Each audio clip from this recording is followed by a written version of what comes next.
Contre mauvaise fortune, la mouvance Ravalomanana veut faire bonne figure à Madagascar.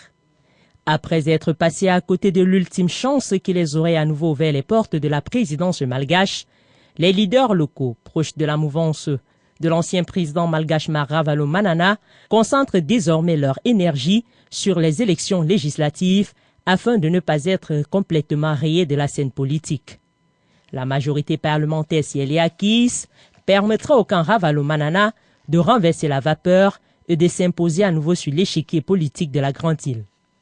De son côté, le clan Rajolina, plus focalisé sur la présidentielle, dispose ses pions dans les hautes sphères de l'État. Le Conseil des ministres de mercredi a débouché sur la nomination de 10 personnalités à des postes stratégiques, dont 3 nominations au ministère de la Communication. La mouvance du jeune président de la transition malgache a vu juste. Il est indéniable que la communication sera une des clés maîtresses de la campagne électorale quand on sait qu'un des candidats en lice pour la présidentielle d'octobre prochain domine le secteur des médias privés sur le territoire. Alors que les négociations sont toujours en cours entre Marc Ravalomanana, toujours en exil en Afrique du Sud, et la SADC, l'exécutif malgache a validé hier la démission des autorités politiques de la transition candidates à la présidentielle. Les modalités de leur remplacement feront l'objet d'une séance de travail entre le président André Rajoelina et son chef de gouvernement Jean-Omer Beriziki. La vie est devenue et demeure un véritable calvaire pour les populations en République centrafricaine où la Séléka continue à faire la pluie et le beau temps. Selon des organisations humanitaires présentes à Bangui, environ 1,6 million de personnes ont un besoin urgent d'assistance et plus de 12 000 enfants souffrent déjà de malnutrition aiguë. La récente crise en République centrafricaine a déplacé environ 206 000 personnes dans le pays et en a fait fuir 60 000 autres dans les pays voisins, dont la RDC et le Cameroun. Mardi, les habitants d'un quartier proche de l'aéroport international de Bangui ont quitté précipitamment leur maison et trouvé refuge dans l'enceinte aéroportuaire après une attaque des rebelles Séléka. Un acte qui vient ainsi confirmer un rapport de l'ONU publié il y a environ 2 semaines. Dans son rapport, l'ONU condamne l'impunité dont jouissent largement les responsables des violences et déplore l'absence d'autorité judiciaire en dehors de Bangui. Lors de la conférence des ambassadeurs français le 26 août dernier à Paris, François Hollande a jugé la Centrafrique au bord de la somalisation et appelé l'Union africaine et le Conseil de sécurité des Nations unies à se saisir de cette situation tout en promettant le soutien de la France sans plus de détails sur les contours de cette aide. De son côté, la communauté économique des États de l'Afrique centrale (CEEAC), par la voix de son secrétaire général, Hamad Alammi, à Libreville, a jugé inacceptables les exactions contre les populations civiles en RCA et demandé que les auteurs soient traduits devant la justice internationale après des enquêtes approfondies.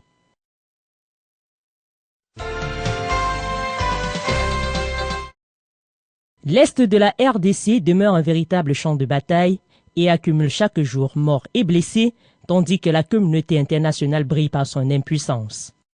Tenue à respect depuis plusieurs jours par l'armée gouvernementale et les casques bleus de l'ONU autour de Goma, la contre-offensive des rebelles du M23 s'est soldée mercredi par un mort et environ 3 blessés dans les rangs des casques bleus. Les hélicoptères d'attaque et l'artillerie de la force de l'ONU en RDC ont lancé une offensive contre les positions du M23 au nord de Goma. Alors que renaissait déjà l'espoir d'une paix chez les populations du Nord Kivu, avec le début du déploiement de la brigade d'intervention et l'installation à Gombe du nouveau représentant du secrétaire général des Nations Unies, l'Allemand Martin Kobler, les Congolais sont de nouveau dans la tourmente avec le regain des affrontements entre les rebelles et la coalition phare d'ici MONUSCO. Pour le peuple congolais au bord de la Tchissi, la présence des casques bleus de l'ONU dans le pays, et à l'Est précisément, est loin d'être une solution magique. Pour les Congolais, il faut d'autres moyens pour permettre à la MONUSCO de bien accomplir son travail. Pendant ce temps à Kigali, le projet de balkanisation se poursuit aussi bien sur le plan militaire que diplomatique. Le Rwanda, accusé par Kinshasa, Human Rights Watch et les Nations Unies d'alimenter la crise congolaise, a bloqué mercredi au Conseil de sécurité une initiative de la France et des États-Unis en faveur des sanctions contre les 2 commandants des forces rebelles actives dans l'est de la RDC. Washington et l'Élysée ont présenté au Conseil des documents selon lesquels le colonel Vianney Kazarama, porte-parole du M23, et le commandant Eric Boniza avaient commis des crimes qui les exposent à des sanctions. La tension est montée d'un cran la semaine dernière entre la RDC et le Rwanda après que les obus en provenance du Rwanda selon Kinshasa aient atterri à Goma, tuant et blessant des civils. La coopération sino-africaine est au beau fixe, au grand bonheur de Pékin, qui vient de publier un livre blanc sur les rapports avec le continent africain. Ce livre blanc, publié ce jeudi 29 août 2013 par le Bureau d'information du Conseil des affaires d'État, met en exergue l'impact du développement commercial, de l'expansion des investissements, de la coopération agricole, de la construction d'infrastructures et d'autres domaines de coopération mutuellement bénéfiques entre l'Empire du Milieu et l'Afrique depuis 2009. La coopération entre la Chine et l'Afrique a contribué à promouvoir la coopération sud-sud et à équilibrer le développement économique mondial selon le livre blanc.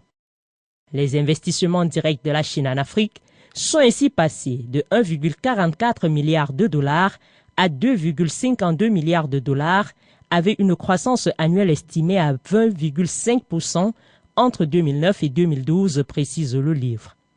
À ce jour, 2000 entreprises chinoises ont investi dans plus de 50 pays et régions d'Afrique, couvrant plusieurs secteurs de l'industrie, depuis l'agriculture traditionnelle à l'immobilier, passant par l'expansion minière, la finance et la logistique notamment. Jusqu'en fin 2012, la Chine a signé des traités d'investissement bilatéraux avec 32 pays africains et établi des mécanismes de commission économique conjointe avec 45 pays du continent.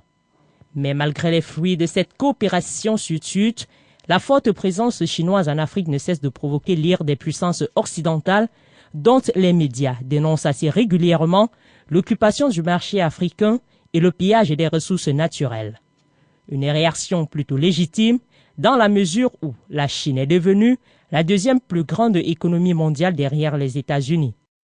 Plusieurs pays africains, notamment le Zimbabwe, ne cachent pas également leurs craintes face à la montée fulgurante de la Chine qui est passée du statut de camarade pauvre à celui de puissance économique redoutable.